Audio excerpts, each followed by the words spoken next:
इस कहानी की शुरुआत होती है ताइवान के एक छोटे से गांव से और साल होता है 1953। यहाँ पर हम एक जवान लड़की को देखते हैं जो गांव के खेत में छुपती हुई आगे बढ़ रही होती है ताकि कोई उसे देख ना सके। इस लड़की का नाम जियान है जो खेत के बीचों बीच आकर किसी को आवाज देने लगती है। फसलों के अंदर से एक लड़का बाहर निकल कर आता है जो कि जियान का सगा भाई यूनान है। जियान अपने भाई के पास आती है और घबराते हुए उसे बताती है कि घर पर दो पुलिस वाले उसकी तलाश में आए थे। जियान बताती है कि उनकी माँ ने पुलिस वालों को यूनान के बारे में कुछ नहीं बताया और उन्हें वहां से भेज दिया। दरअसल ये कहानी ताइवान के व्हाइट टेरर दौर की है जहां केएमटी की गवर्नमेंट थी। गवर्नमेंट को डर था कि चाइना की कम्युनिस्ट पार्टी उनके देश में अपने लोग भेज रही है। इस डर की वजह से केएमटी गवर्नमेंट ने हर उस इंसान को मारना और जेल में डालना शुरू कर दिया था जो उनके खिलाफ बोलता था। जियान का भाई यूनान भी इस पॉलिटिक्स का शिकार हुआ था और पुलिस उसके एक दोस्त को पहले ही पकड़ चुकी थी। बात करते वक्त यूनान को अचानक फसलों के करीब किसी के कदमों की आवाज सुनाई देती है। यूनान समझ जाता है कि पुलिस वहां तक पहुंच चुकी है और वो फौरन वहां से भागने का फैसला करता है। भागते वक्त यूनान अपनी बहन जियान से कहता है कि वो अपनी माँ का और छोटे भाई का ठीक से ख्याल रखे।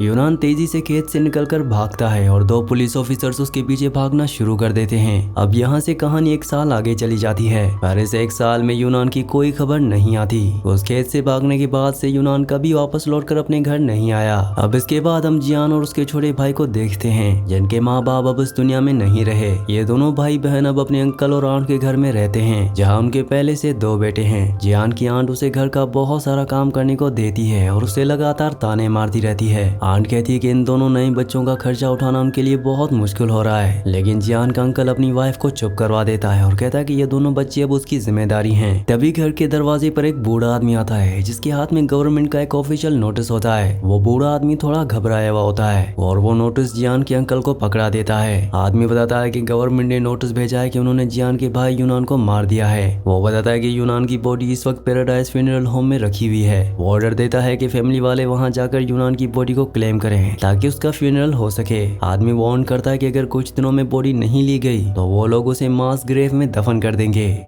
लेकिन इस नोटिस में एक बहुत बड़ी प्रॉब्लम लिखी होती है जिसे पढ़कर अंकल परेशान हो जाता है। दरअसल यूनान की बॉडी को वापस लेने के लिए फैमिली को $1000 फाइन के तौर पर गवर्नमेंट को देने होंगे। इस $1000 में उस बुलेट का खर्चा भी शामिल होता है जिसे यूनान को मारा गया था और कॉफिन का खर्चा भी होता है। इतनी बड़ी रकम सुनकर जियान के अंकल का दिमाग घूम जाता है क्योंकि वो एक गरीब इंसान है। कमरे के अंदर बैठी जियान ये सारी बातें सुन लेती है और रोते हुए भागकर अपने माँ बाप की कब्र पर चली जाती है। जियान का अंकल भी उसके पीछे पीछे कब्र पर आता है और अपनी मजबूरी बताता है। अंकल कहता है कि $1000 जमा करना उसके लिए नामुमकिन है क्योंकि इतने पैसों में उनकी पूरी फैमिली का साल भर का खर्चा निकलता है। अंकल को यूनान के मरने का दुख होता है पर वो पैसों के बोझ तले दबा होता है। अंकल उस नोटिस को वहीं जमीन पर फेंक देता है और बेबसी से वहां से चला जाता है। अगले दिन सुबह जल्दी उठकर जियान अपने एक छोटे बॉक्स से पैसे निकालती है जो लगभग $40 होते हैं। यह पैसे एक लेटर के अंदर रखे होते हैं जिसमें किसी ने लिखा था कि वो माँ बाप के फ्यूनरल में नहीं आ सकी। जियान को समझ में नहीं आता कि ये लेटर और ये पैसे किसने भेजे। अब इसके बाद जियान उन पैसों को अपने बैग में रखती है और चुपके से अपना घर छोड़कर निकल जाती है। जियान एक ट्रेन में बैठती है और एक लंबा सफर तय करके एक अनजान और बड़े शहर में पहुंच जाती है। जियान ने अपनी पूरी जिंदगी में कभी अकेले इतना लंबा सफर तय नहीं किया होता। शहर में हर तरफ तेज गाड़ियां चल रही होती हैं जिसे देखकर जियान कंफ्यूज हो जाती है। जियान एक औरत को रोककर उसे पैराडाइज फ्यूनरल होम का रास्ता पूछती है। तब वो औरत बताती है कि फ्यूनरल होम यहाँ से बहुत ज्यादा दूर है और पैदल नहीं जाया जा सकता। जियान वहाँ से आगे चलने लगती है। तभी एक आदमी उसके पास आता है जिसने उसकी बातें सुन ली होती हैं। वो आदमी जियान को तसल्ली देता है और कहता है कि वो उसे उस फ्यूनरल होम तक पहुंचा देगा। वो आदमी उसे झूठ बोलता है कि उसका अंकल एक बड़ा गवर्नमेंट ऑफिशियल है जो बिना पैसों के उसके भाई की बॉडी निकलवा देगा। जियान को उस आदमी की बात करने के अंदाजे से थोड़ा शक होता है और उसके पास सिर्फ $40 होते हैं और अब जियान मजबूर होकर उस आदमी की बात पर यकीन कर लेती है और उसके साथ चलने लगती है। ये दोनों एक रिक्शा में बैठते हैं और रिक्शा चलाने वाला उन्हें एक घर के बाहर उतार देता है। वो आदमी जियान को उस घर के अंदर ले जाता है और अपने अंकल से मिलवाता है, लेकिन अंदर जाते ही दोनों आदमी एक दूसरे को देखकर अजीब तरीके से हंसने लगते हैं। अब इससे पहले कि जियान कुछ समझ पाती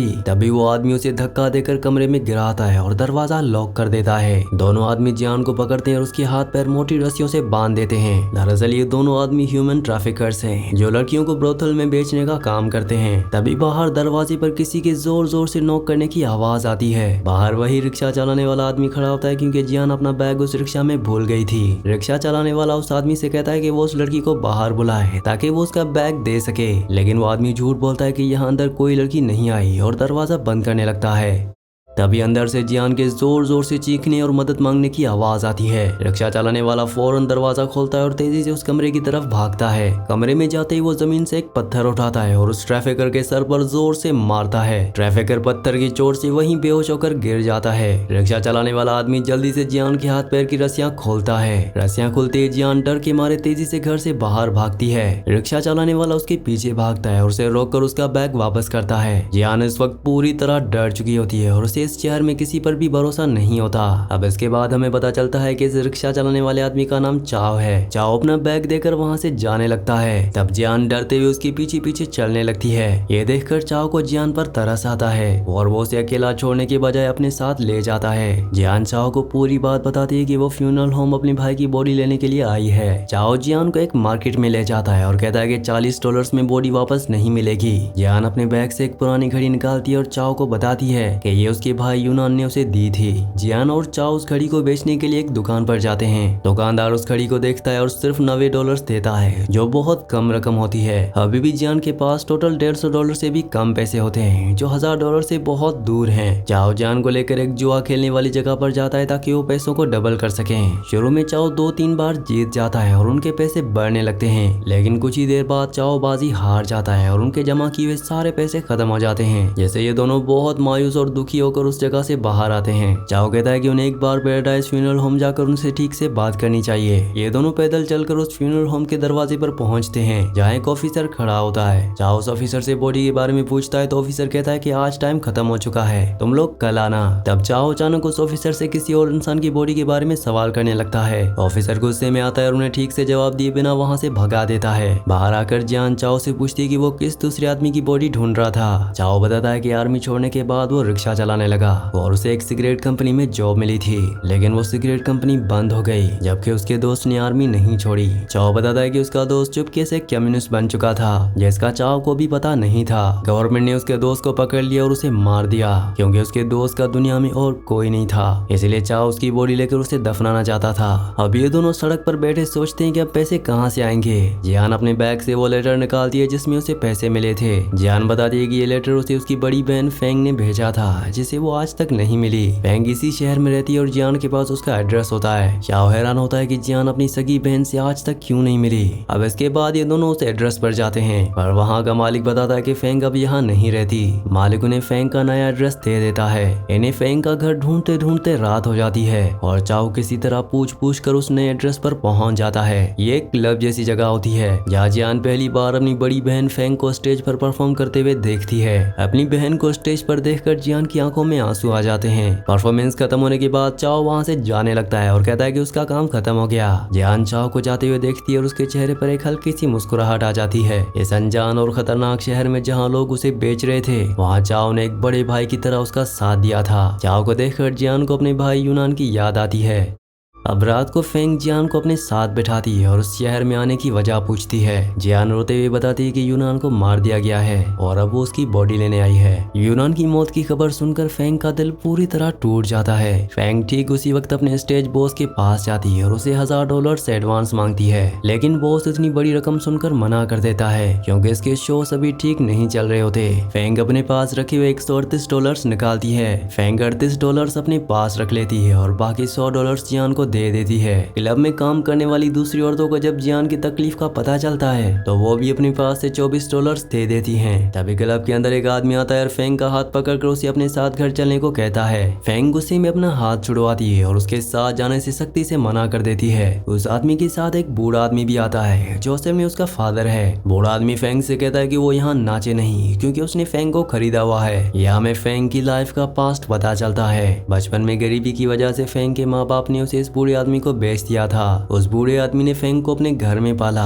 ताकि बड़ी होने पर वो अपने बेटे से उसकी शादी करवा सके। लेकिन फेंग उसके बेटे के साथ बड़ी हुई थी और उसे अपना भाई मानती थी, इसीलिए वो शादी के लिए तैयार नहीं थी। फेंग रोते हुए उन दोनों को वहाँ से भगा देती है। बूढ़ा आदमी और उसका बेटा गुस्से में वहाँ से चले जाते हैं। जियान अपनी बहन को ढूंढते हुए घर के बाहर पहुँचती है। वहाँ जियान देखती है कि फेंग एक आदमी के साथ गाड़ी में बैठी है, जो पहले से शादीशुदा है। फेंग उस आदमी से जिद कर रही होती है कि वो अपनी वाइफ को छोड़कर उसे पूरी तरह से अपना ले। तभी वहाँ खड़े कुछ लोग जियान को अंधेरे में देखकर उसे चोर समझ लेते हैं और चिल्लाने लगते हैं। जियान डर के मारे वहाँ से भागती और एक बार के अंदर जाकर छुप जाती है। उसी रात चाओ उस दुकान वाले के पास जाता है जिसने उसने यूनान की घड़ी बेची थी। चाओ दुकान वाले से वो घड़ी वापस मांगता है और कहता है कि वो उसे पैसे बाद में दे देगा। ये सुनकर दुकान वाला हैरान होता है क्योंकि चाओ ने पहले कभी ऐसा नहीं किया था। चाओ बताता है कि वो उस मासूम और परेशान लड़की की आखिरी निशानी उसे नहीं छीन सकता। दुकान वाला उसे घड़ी वापस दे देता है। रात को चाओ अपने रिक्शा मालिक के पास जाता है और उसे दिन की कमाई का हिस्सा देता है, लेकिन मालिक चाओ से रिक्शा की चाबी ले लेता है और कहता है कि कल से काम पर मत आना। मालिक बताता है कि आज 2 गवर्नमेंट एजेंट्स चाओ को ढूंढते हुए यहाँ आए थे और वो कोई मुसीबत नहीं चाहता। जब चाओ मायूस होकर अपने घर जाता है तो वहाँ वो 2 एजेंट्स पहले से ही मौजूद होते हैं। दोनों एजेंट्स चाओ के घर का सारा सामान बिखेर कर तलाशी ले रहे होते हैं। ये दोनों एजेंट्स इसलिए आए होते हैं क्योंकि चाओ का दोस्त कम्युनिस्ट था और उन्हें चाओ पर भी शक होता है। एजेंट्स चाओ को बताते हैं कि उन्होंने उसके दोस्त को कितनी बुरी तरह टॉर्चर करके मारा था ताकि चाओ डर जाए। घर से कोई सबूत न मिलने के बाद भी वो चाओ को वार्निंग देकर वहाँ से चले जाते हैं। चाओ जमीन पर बैठकर रोने लगता है क्योंकि उसकी जॉब और सुकून दोनों खत्म हो चुके होते हैं। दूसरी तरफ बार के अंदर छुपी हुई जियान को यूनान की बहुत याद आती है।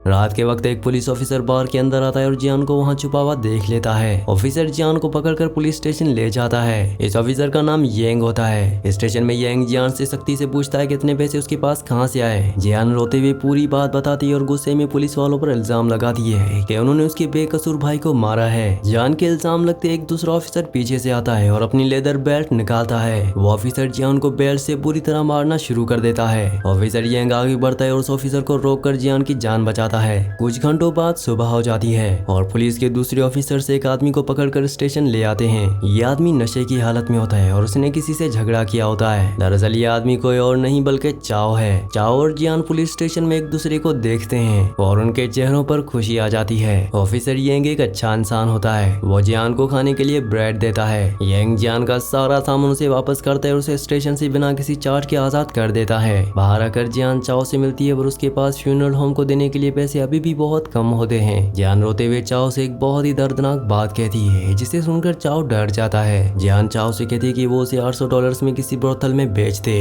जियान कहती है कि उन पैसों से वो यूनान की बॉडी को क्लेम करे और उसे वापस गांव ले जाए। ये सुनकर चाओ को गुस्सा आ जाता है। वो गुस्से में जियान को मना करता है और कहता है कि वो उस तरह का घटिया काम कभी नहीं करेगा। पैसे जमा करने के लिए चाओ सड़क पर चलती एक औरत का पर्स चुराने की कोशिश करता है, लेकिन उसकी ये कोशिश नाकाम हो जाती है और वो पकड़ा जाता है। चाओ और जियान की इस बात पर लड़ाई होती है और चाओ गुस्से में वहां से चला जाता है। रास्ते में चाओ को वही छोटा एजेंट मिलता है जो उसके घर की तलाशी लेने आया था। एजेंट चाओ को अपने पास बुलाता है और उसे एक मर्डर करने का काम देता है। एजेंट बताता है कि उसके बॉस ने 2 साल पहले एक डॉक्टर को मारा था। अब वो बॉस हर रोज डॉक्टर की बीवी से मिलने एक क्लिनिक में आता है। एजेंट चाओ के हाथ में एडवांस पैसे रखता है और कहता है कि वो सीनियर एजेंट को जान से मार दे। तभी वो सीनियर एजेंट अपनी गाड़ी में वहाँ आ जाता है। चाओ पहले मना करता है पर एजेंट उसे बताता है कि इसी सीनियर एजेंट ने उसके दोस्त को टॉर्चर करके मारा था। अपने दोस्त का बदला लेने के लिए चाओ तैयार हो जाता है। चाओ घर के अंदर दाखिल होने से पहले सारे पैसे जियान के हाथ में देता है ताकि वो यूनान की बॉडी ले सके। चाओ अपना चाकू निकालते है और उस क्लिनिक के अंदर दाखिल होता है, लेकिन क्लिनिक में बैठी औरत चाओ को देखकर जोर जोर से चीखने लगती है। चिल्लाने की आवाज सुनकर सीनियर एजेंट अलर्ट हो जाता है और चाओ पर हमला कर देता है। सीनियर एजेंट अपनी बंदूक निकालकर चाओ पर गोलियां चलाने लगता है। तभी बाहर खड़ा छोटा एजेंट अंदर आता है और अपनी बंदूक निकाल लेता है। छोटा एजेंट अपने ही बॉस के सीने में गोलियां उतार देता है और उसे वहीं मार देता है। चाओ इस हंगामे का फायदा उठाता है और तेजी से वहां से भाग जाता है। अब जियान और चाओ पैसों के साथ पैराडाइज फ्यूनरल होम पहुंचते हैं और उनसे बॉडी मांगते हैं, लेकिन ऑफिसर बताता है कि बॉडी अब यहाँ नहीं है। ऑफिसर बताता है कि 2 दिन पहले बहुत सारी बॉडीज को एक बैच मेडिकल कॉलेज में भेज दिया गया था जिसका कोई रिकॉर्ड नहीं है। वो बॉडीज वहाँ के स्टूडेंट्स की पढ़ाई और एक्सपेरिमेंट्स के लिए भेजी गई थी। ये दोनों फ्यूनरल होम से बाहर आते हैं और मेडिकल कॉलेज की तरफ जाने लगते हैं।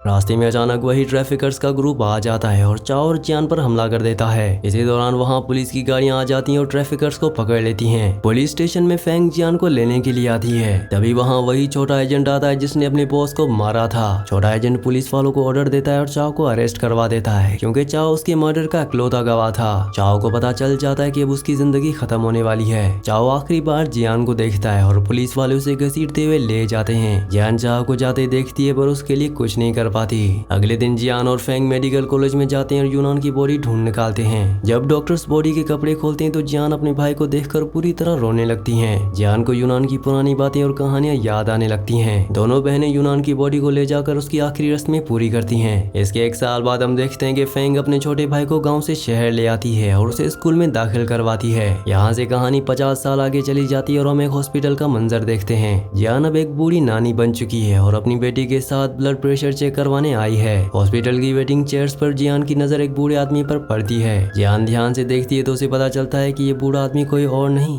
बल्कि चाओ है। जियान चाओ के पास जाती है और उसे पुरानी बातें याद दिलाती है। चाओ जियान को पहचान लेता है और उसके चेहरे पर मुस्कुराहट आ जाती है। चाओ बताता है कि एजेंट्स ने उसे मारा नहीं था बल्कि उसे 25 साल की लंबी जेल की सजा दे दी थी। यह सुनकर जियान रोने लगती है कि उसके खातिर चाओ ने अपनी पूरी जिंदगी एक अंधेरी जेल में गुजार दी। जियान की आज एक फैमिली है पर चाओ आज भी पूरी तरह अकेला है। अब इसके बाद जियान चेकअप के लिए डॉक्टर के कमरे में जाती है और चाओ को वहीं इंतजार करने को कहती है, लेकिन चाओ अपनी जेब से वही पुरानी घड़ी निकालता है और नर्स को दे देता है। चाओ नर्स से कहता है कि जब जियान बाहर आए तो उसे ये घड़ी दे देना। इसके बाद चाओ अपनी लाठी के सहारे वहां से अकेला ही चला जाता है और इसी इमोशनल सीन के साथ इस मूवी का इस कहानी का एंड हो जाता है। मैं उम्मीद करता हूँ कि ये वीडियो आपको पसंद आई होगी। अगर ये वीडियो आपको पसंद आई हो तो वीडियो को लाइक और चैनल को सब्सक्राइब लाजमी से कर देना।